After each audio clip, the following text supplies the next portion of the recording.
Imaginemos por un momento esta escena. Es el siglo XVIII. Un grupo de misioneros europeos, hombres formados entre los libros más sofisticados y pues las bibliotecas más imponentes del viejo mundo, llega a la inmensidad implacable del desierto de la antigua California. Un entorno que, digo, para ellos era alienígena, casi incomprensible. Exacto. Y se encuentran, de frente y sin filtros, con una nación nómada. Un pueblo que ha sobrevivido en un aislamiento geográfico casi absoluto, pues durante milenios. Y en medio de este brutal choque cultural, de este abismo incomprensible entre dos mundos, los misioneros se sientan a escuchar un relato local que literalmente les hiela la sangre. Sí, un relato que de plano no se esperaban. Para nada. Los indígenas de este desierto remoto les hablan de un Dios supremo que no tiene cuerpo. Les hablan de una virgen.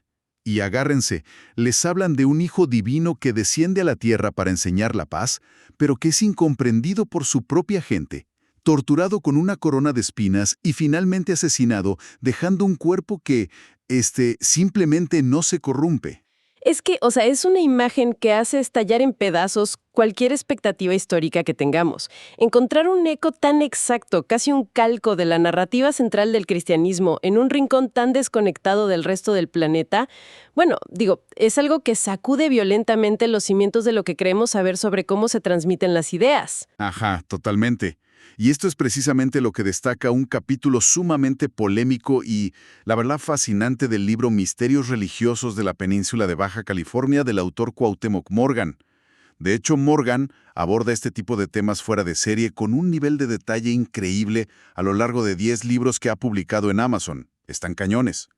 A partir de esa obra en particular, y escarbando en los documentos originales, principalmente en los viejos registros jesuitas, la meta de nuestro análisis a fondo de hoy es desentrañar el verdadero misterio de Coyhaique. El llamado Cristo peninsular de la nación Pericú. Ese mero. Y me parece súper vital aclarar desde este momento que el objetivo de nuestra inmersión profunda de hoy no es simplemente relatar un mito exótico o una curiosidad histórica de museo. Claro, no nos vamos a quedar en lo superficial. Exacto. Lo que verdaderamente nos interesa desmenuzar es el engranaje detrás de esto. O sea, ¿cómo es humanamente posible una coincidencia tan asombrosa? La pregunta de fondo es si estamos ante un milagro, una casualidad estadística monumental, o lo que resulta muchísimo más fascinante desde el ente antropológico, ¿no?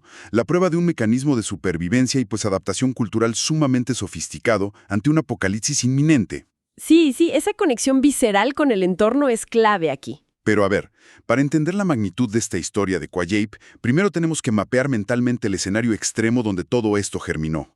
O sea, no se puede entender el mito sin pisar, aunque sea figurativamente, la tierra que lo vio nacer. Hagamos un recorrido rápido por la península en aquella época. Al norte habitaban los cochimíes, su entorno era tan salvajemente duro que su visión del paraíso era lo que llamaban el cielo norte. Ajá, un lugar imaginario de pura abundancia inagotable que contrastaba de tajo con la escasez de su desierto. Exacto. Luego, en el centro estaban los guaycuras. Pero en el extremo sur, desde lo que hoy es La Paz hasta Cabo San Lucas, ese territorio era el dominio exclusivo de los pericués. Un aislamiento, excepcional, incluso para los estándares ya muy duros de la península.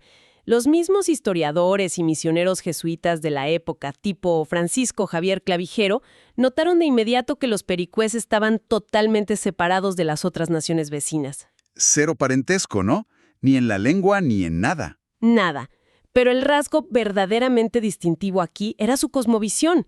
A diferencia de los cochimías que, como dijiste, miraban hacia arriba buscando alivio en ese cielo norte, el inframundo pericué estaba anclado al subsuelo que pisaban. Creían que, al morir, las almas descendían a cuevas y grietas profundas. Órale, tenían una conexión casi geológica con el paisaje rocoso. Totalmente. Y ese va a ser el cimiento para entender todo su panteón divino. Ok, entonces sobre este simiente rocoso, y además nómada, llegan los jesuitas. Y llegan con un proyecto utópico masivo, intentando establecer las famosas misiones de reducción. Querían enseñar agricultura, concentrar la población en pueblos cerrados y, de plano, cambiar de tajo un modo de vida de miles de años. Una misión casi imposible, la verdad. Es que imaginemos esto, es casi como si tratáramos de instalar un sistema operativo de última generación, súper pesado y complejo, en una computadora de los años 90 que simplemente no tiene el hardware para correrlo. El desierto de Baja California era ese hardware incompatible. Qué buena analogía, sí, no había manera. Simplemente no había forma de que sostuviera el modelo agrícola y sedentario europeo. Y pues, el resultado de forzar esa instalación, de obligar a los indígenas a vivir amontonados alrededor de una misión, fue un colapso sistémico total. O sea, desastre ecológico, hambrunas y la propagación fulminante de enfermedades epidémicas que empezaron a diezmar a la población local. Esa incompatibilidad física y biológica es, digamos, el telón de fondo trágico de esta historia. Pero a esto hay que sumarle algo igual de importante: el software mental que traían los propios misioneros en la cabeza. Tenemos que recordar que los jesuitas no eran colonizadores comunes o simples soldados de la corona. Eran eruditos, ¿no? La élite. Exacto, eran la auténtica élite intelectual de su época. Eran hombres formados rigurosamente en las enseñanzas de las universidades europeas, empapados de la filosofía de Aristóteles y la teología de Santo Tomás de Aquino. O sea, su forma de ver el mundo partía de una certeza absoluta. Solo existe un Dios verdadero, puramente espiritual. Ok, entonces ellos ya traían, digamos, unos lentes muy específicos puestos. Completamente. Por lo tanto, al observar a estas poblaciones nativas, no veían culturas originales o lienzos en blanco. Lo que buscaban desesperadamente eran rastros, pequeñas pistas que tal vez habían sido corrompidas por el tiempo y el diablo de una antigua revelación divina originaria. Que según ellos todos los descendientes de Adán debían compartir por defecto. Ajá. Ese es el lente, el filtro exacto a través del cual escucharon y documentaron cada palabra. Y vaya que ese filtro intelectual condicionó todo lo que escucharon, porque cuando empezaron a registrar el panteón de los pericúes, lo que creyeron encontrar desafiaba cualquier lógica previa que trajeran. A ver, empecemos por la cúspide de sus creencias. En la cima de todo, los pericúes tenían a Niparajá, la deidad suprema y creadora de la vida. Ajá. Pero aquí es donde a los jesuitas casi se les cae la pluma de la mano. Niparajá no tiene cuerpo. ¡Wow! Sí, no es un puma gigante, no es un guerrero musculoso súper fuerte, no es el sol. Es una idea abstracta y sin forma material de la divinidad. Lo cual, claro, encajaba de una forma peligrosamente perfecta con las enseñanzas tradicionales que estos sacerdotes habían memorizado allá en Europa sobre un Dios que es espíritu puro. Demasiado perfecto, diría yo. Sí, y el universo, Pericú, no era un paraíso de paz inquebrantable tampoco. Frente a este creador inmaterial, existía una fuerza opositora súper formidable: Tuparaán, a quien también llamaban Huac. Y, según el relato que documentaron, Tuparaán lideró una rebelión celestial primordial contra el creador Niparajá, una verdadera guerra cósmica por el control del orden establecido. Y pierde. Tuparaán es derrotado de manera contundente. Pero el castigo que recibe es lo que la verdad más me fascina de todo este mito. Niparajá no solo lo expulsa del cielo, el mito especifica con mucho cuidado que como castigo le quita las pitahayas. Las pitahayas. Neta, las pitahayas. Y digo, para cualquiera que viva en una ciudad hoy en día, o sea, para nosotros, esto podría sonar a un detalle menor o hasta cómico. Te castigo quitándote la fruta. Claro, suena berrinche. Ajá. Pero pongámonos en los zapatos de una sociedad de cazadores y recolectores del extremo sur de la península. O sea, quitarle a alguien el acceso a la fruta endémica más valiosa y calórica, que es literalmente el símbolo absoluto de la abundancia estacional y que garantiza que no mueras de hambre ese año, pues es el equivalente máximo a la peor ira divina imaginable. Es despojarlo de la vida misma, básicamente. Exactamente. O sea, es un castigo que está profundamente enraizado en las leyes y la ecología brutal del desierto. Y tras ser despojado de esa abundancia, Tuparaán es encerrado en las oscuras cuevas subterráneas de la Tierra. Si atamos este cabo con lo que mencionamos al principio de su cosmovisión, Lo de que las almas descendían a las grietas. ese mero. Esto explica perfectamente por qué las almas de los pericúes muertos bajaban a las cuevas, iban al dominio del rebelde derrotado. Pero, de nuevo, si analizamos esto desde la mente de un misionero jesuita del siglo XVIII, la traducción automática de este relato en su cabeza era abrumadora. Niparajá era sin lugar a duda el Dios Padre puro e inmaterial, y Tuparaán era su Lucifer local, o sea, el mismísimo ángel caído arrojado a los abismos tras atreverse a rebelarse. Es que está cañón. Si encontrar un creador incorpóreo y una guerra celestial ya era como, no sé, sacarse la lotería teológica en medio de la nada, pues la forma en que este dios Pericúe tuvo descendencia debió llevar la incredulidad de los europeos de plano al límite del infarto. Resulta que Niparajá tiene una esposa, de nombre Ana Yecoyondi. ¡Ajá! Pero, y esto es clave, los registros del padre Nicolás de Tamaral lo anotan con extremo cuidado. Dicen que Niparajá no duerme con ella porque, pues recordemos, carece de cuerpo físico. Claro, no hay cuerpo. Exacto, no hay unión carnal. Y sin embargo logran concebir a 3 hijos. O sea, estamos hablando de un registro etnográfico que describe, al menos a los ojos y oídos de los europeos, una concepción inmaculada en toda la regla, una fecundación que ocurre de manera estrictamente espiritual, donde no interviene para nada la materialidad ni el deseo humano. Para un sacerdote católico con un rosario en la mano, pues imagínate, esto resonaba de manera inevitable y ensordecedora con el misterio de la encarnación y la acción del Espíritu Santo. Era la confirmación de todo su sistema de creencias. Y de esos 3 hijos concebidos espiritualmente, resulta que toda la atención de los documentos recae sobre uno en particular, Cuayaip. A diferencia de su padre, que es puro espíritu, los mitos insisten en que Cuayaip sí es hombre. Nace en la materialidad física de la tierra californiana. ¿Y tenían un lugar específico para su nacimiento? Sí, de hecho los indígenas ubicaban su nacimiento en un lugar geográfico muy real del territorio, las sierras de Acaragui. Y la misión de este hijo no es la típica de los héroes mitológicos antiguos. O sea, no baja de las estrellas para liderar ejércitos, decapitar monstruos ni conquistar nuevos valles. Su misión es la de un legislador, un maestro pacífico que viene exclusivamente a enseñar y organizar a los humanos. Pero el desenlace de esta misión supernoble es la tragedia absoluta. Cuayaip es profunda y radicalmente incomprendido por las mismas personas a las que viene a instruir. La narrativa, que por cierto fue minuciosamente documentada y enviada a Europa por misioneros como Miguel Venegas y el que ya mencionamos, Clavijero, señala que los hombres, llenos de ingratitud, se enojan con él, lo persiguen, lo capturan y al poseer un cuerpo humano y vulnerable, pues lo someten a un suplicio doloroso. Y aquí, justo aquí, es donde están los detalles que verdaderamente paralizaron a los europeos al escribirlos. A ver, los textos mencionan que durante este martirio a manos de su propio pueblo, le colocan una toquilla o ruedo de espinas en la cabeza. Finalmente consuman el asesinato atándolo fuertemente a unos maderos. No inventes. Y por si fuera poco, el mito pericú afirma que su cuerpo inerte permanece hermoso, totalmente incorrupto ante el sol quemante del desierto, sangrando de manera continua, y que un tecolote, un búho, lo acompaña en su muerte. A ver, vamos a irnos por partes porque esto está denso, y mi lado analítico está parpadeando en rojo como loco. Te entiendo, suena demasiado bueno para ser verdad. Es que es estadísticamente imposible que una tribu de cazadores-recolectores, geográficamente separada de las civilizaciones del viejo mundo durante, miles de años, invente de la nada el guión casi literal, escena por escena, de la pasión de Cristo. Simplemente no compro que esto sea una coincidencia o un milagro mágico en las dunas. Tiene que haber una explicación racional, un mecanismo lógico detrás de esto. O sea, no podemos tragarnos el reporte de los jesuitas tal cual. Totalmente de acuerdo y no debemos hacerlo. La antropología moderna nos ofrece una lupa mucho más clara al respecto.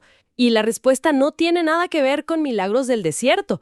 El primer elemento fundamental para desmontar este misterio, es entender el inmenso sesgo cognitivo que operaba en ese momento.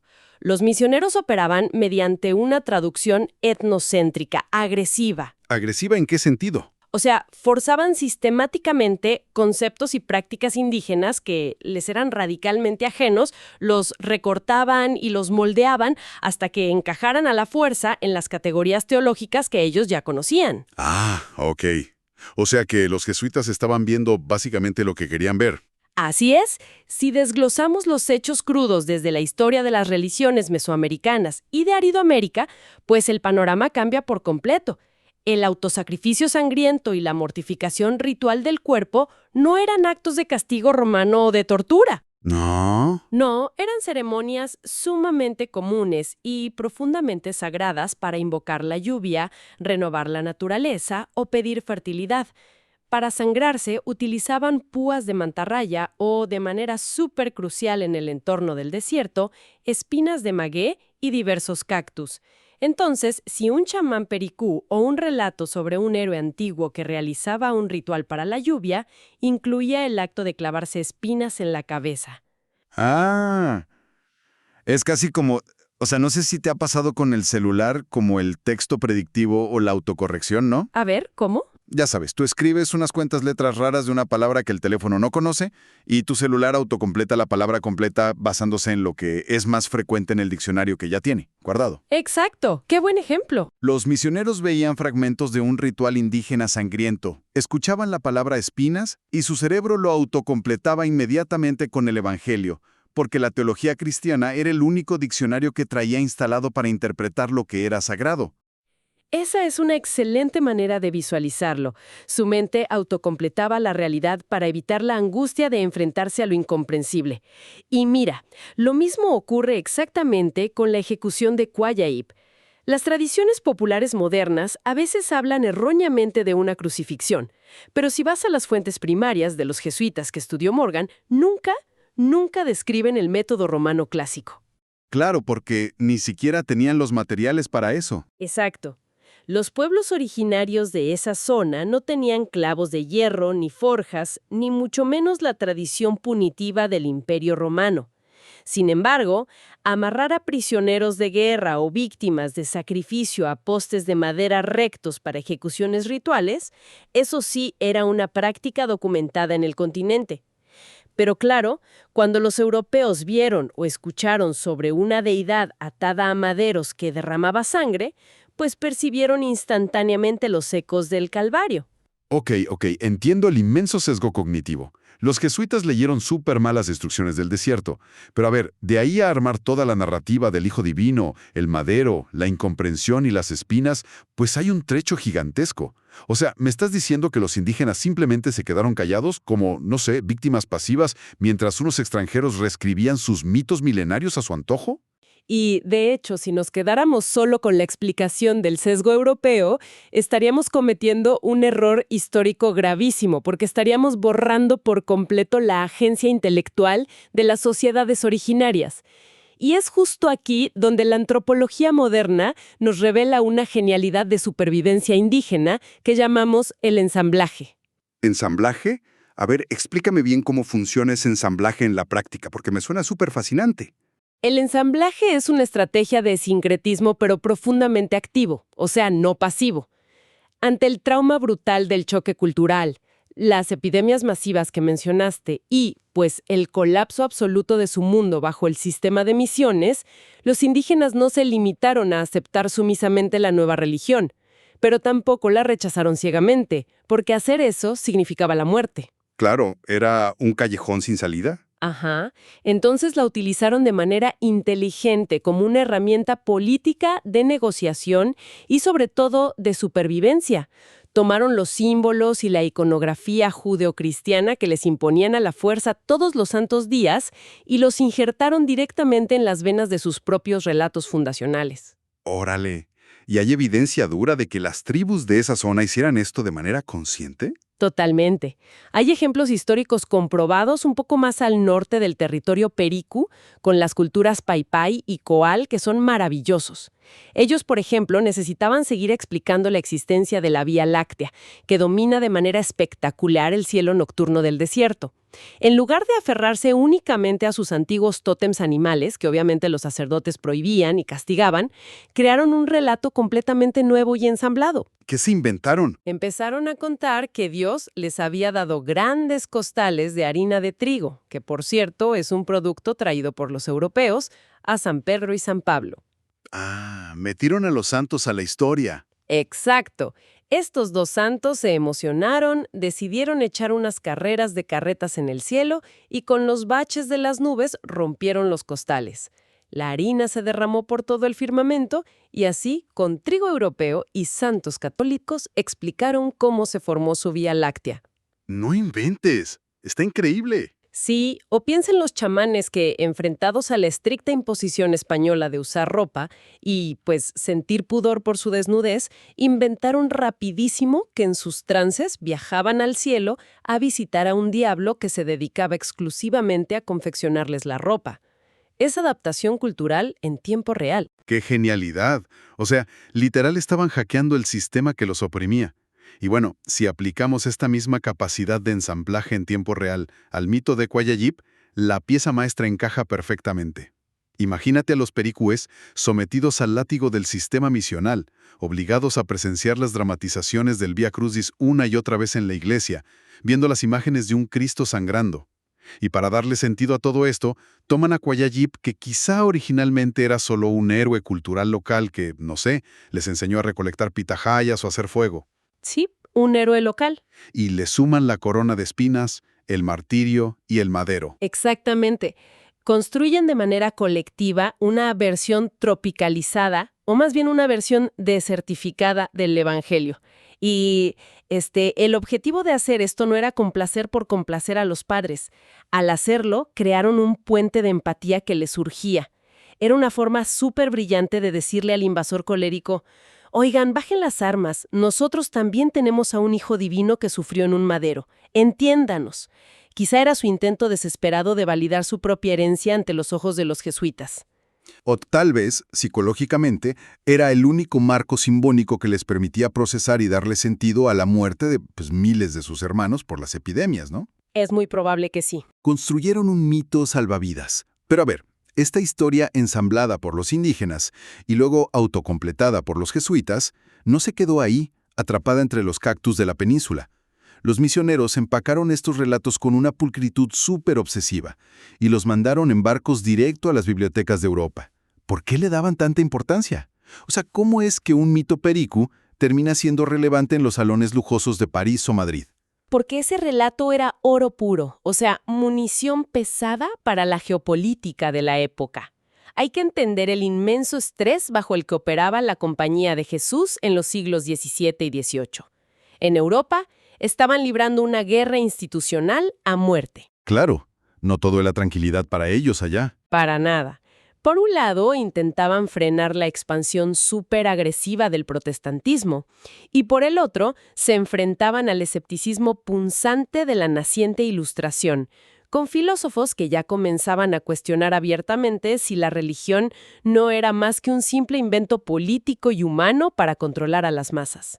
Ah, ya agarro la onda. Y entonces el mito de Cacairaip les cae como anillo al dedo. Se convierte en su mejor arma de propaganda. Una de las más efectivas, sin duda alguna.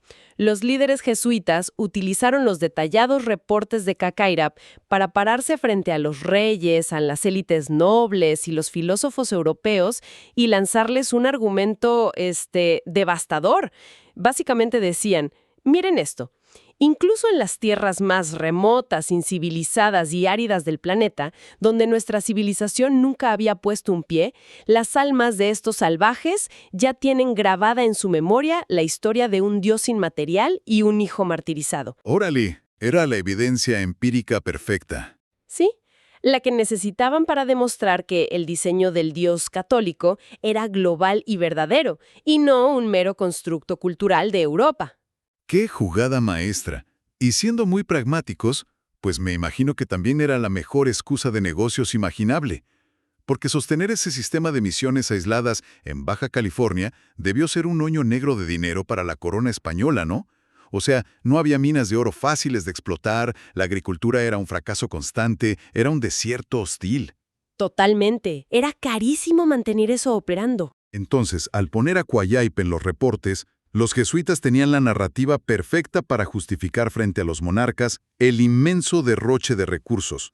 Era como decir: Majestad, el costo de los barcos y el grano es astronómico, lo sabemos de sobra.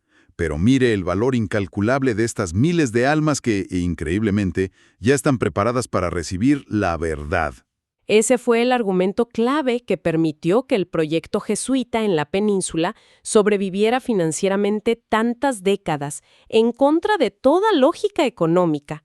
Sin embargo, toda esta enorme maquinaria, toda esta utopía teocrática construida sobre un mito ensamblado, tiene un cierre histórico profundamente oscuro y paradójico. ¿Qué pasó al final? Pues la presión implacable del modelo misional sobre la frágil ecología del desierto y sobre las estructuras sociales de los indígenas se volvió insostenible. El hambre y la opresión de las que hablamos terminaron por hacer estallar la olla de presión. Y esto desembocó en la violentísima rebelión Pericú del año 1734. Y tengo entendido que fue una rebelión donde, de hecho, las crónicas nos cuentan que el propio padre Nicolás de Tamaral, o sea, el mismo lodito que se sentó en la tierra a escuchar, traducir y documentar con tanto cuidado la historia de Cuallaypin y Parajá, él fue brutalmente asesinado por los propios indígenas a los que intentaba salvar. Así es. De una manera casi poéticamente trágica, Tamaral se convirtió en el sacrificio sangriento que él mismo había estudiado y buscado tan obsesivamente en sus manuscritos teológicos. ¡Qué fuerte! Y lamentablemente el desenlace de esta historia para los pericués fue aún más brutal y, pues, definitivo. Hoy en día, a diferencia de algunos grupos más al norte que lograron resistir, los pericués están completamente extintos. No queda ninguno. Fueron borrados de la faz de la tierra por las epidemias y la destrucción total de su tejido social.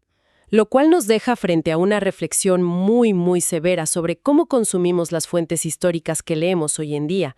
Porque piénsalo, los pericués subsisten en la memoria del mundo casi de manera exclusiva a través de las palabras escritas por los mismos hombres que sin quererlo o queriéndolo presidieron y provocaron su completa desaparición. A ver, entonces, ¿qué significa realmente todo esto? Si destilamos el análisis a fondo que hemos hecho de los textos que rescata Cuauhtémoc Morgan en sus libros, yo creo que la gran conclusión que me llevo es que Guayahip no es la prueba fantástica de que un apóstol cruzó el océano siglos antes que Colón, y tampoco es un mesías mágico que brotó espontáneamente en la arena. No, es algo mucho más real y tal vez más doloroso. Exacto. Es un testimonio histórico brutal sobre cómo dos mundos diametralmente opuestos colisionaron a toda velocidad y trataron de manera súper desesperada de explicarse el uno al otro simplemente para no destruirse. Es, ante todo, la huella perdurable de la brillante imaginación y la resiliencia de un pueblo indígena intentando a través de sus mitos sobrevivir al borrado colonial. Y bueno, de manera simultánea nos sirve de recordatorio de que la historia escrita en los grandes libros siempre inevitablemente refleja las profundas ansiedades, los sesgos y los intereses de quien tiene el poder de sostener la pluma. Todo marco de referencia que usamos para juzgar a otros es una lente útil, sí, pero si no somos cuidadosos, se convierte de tajo en un muro ciego. Sí, totalmente de acuerdo. Y, de hecho, esto nos conecta de un golpe con nuestro presente, porque entender cómo se construyó paso a paso el mito de Guayacáhuip nos obliga a mirarnos en un espejo muy incómodo. Nos exige preguntarnos con qué sesgos, con qué lentes deformados estamos nosotros, en pleno siglo XXI, juzgando y traduciendo a las culturas o a las personas que consideramos distintas, ajenas o, pues de plano, incomprensibles. Claro, porque el mecanismo psicológico sigue siendo exactamente el mismo. Así una idea medio provocadora que quiero dejar flotando para que quienes nos escuchan la sigan masticando mucho después de que termine esta charla. Vimos cómo los eruditos jesuitas y los nómadas pericués tuvieron que torcer y distorsionar sus realidades al límite para poder asimilar el choque de encontrarse de frente. Si eso pasó entre seres humanos del mismo planeta, ¿qué pasaría si el día de mañana, digamos en un futuro cercano, la humanidad hace contacto con una inteligencia verdaderamente no humana? Imagínate. Quizá una civilización extraterrestre con valores totalmente incomprensibles para nosotros. ¿Cuánto de su verdadera y cruda realidad seremos capaces de comprender genuinamente? ¿Y cuánto de su mensaje terminaremos forzando, recortando y autocompletando desesperadamente con nuestros propios mitos y algoritmos modernos, simplemente para no sentirnos aterrorizados ante la inmensidad de lo desconocido? Esa es verdaderamente la gran frontera final de la percepción humana. O sea, entender que nuestro cerebro siempre buscará consuelo en lo que ya conoce, aunque eso signifique, literal, inventar la realidad. Así es. Y bueno, regresando a la imagen de los misioneros bajo el sol abrasador, a veces parece que el desierto nos devuelve exactamente el espejismo que necesitamos ver para no volvernos locos. Ha sido un viaje mental fascinante entre dunas, cosmos y manuscritos antiguos. De verdad, gracias por sumergirse con nosotros a las profundidades de estas fuentes y de este misterio. Hasta la próxima.